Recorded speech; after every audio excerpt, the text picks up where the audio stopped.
ইডির স্ক্যানারে একাধিক কাউন্সিলর, ইডির নজরে দক্ষিণ কলকাতার একাধিক কাউন্সিলর, কিন্তু কেন এরা ইডির নজরে জানবো। অমিত রয়েছে সঙ্গে। অমিত, ইডি সূত্রে দাবি করা হচ্ছে মধ্য কলকাতা, দক্ষিণ কলকাতা এবং সাউথ সাবারবান, যেটা বাইপাস সংলগ্ন বিভিন্ন যে ওয়ার্ডগুলো রয়েছে তার একাধিক কাউন্সিলর ইডি স্ক্যানারে রয়েছে জমি কেলেঙ্কারি ও বেআইনি নির্মাণ মামলাতে।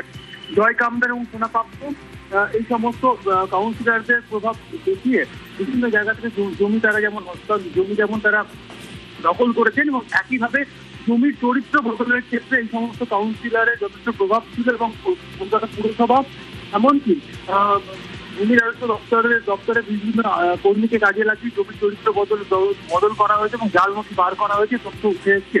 সেই জায়গা থেকেই এই সমস্ত কাউন্সিলররা বিভিন্ন সময় জয় কামদা এবং সোনা পাপ্পুর যে সিন্ডিকেট থেকে অর্থাৎ প্রফিট অফ ক্রাইমের টাকা তারা পেয়েছেন এবং সেই টাকা বিভিন্ন জায়গাতে দখল করেছেন, এমনটা কিন্তু ইডি সূত্রে অভিযোগ করা হচ্ছে। ধন্যবাদ অমিত।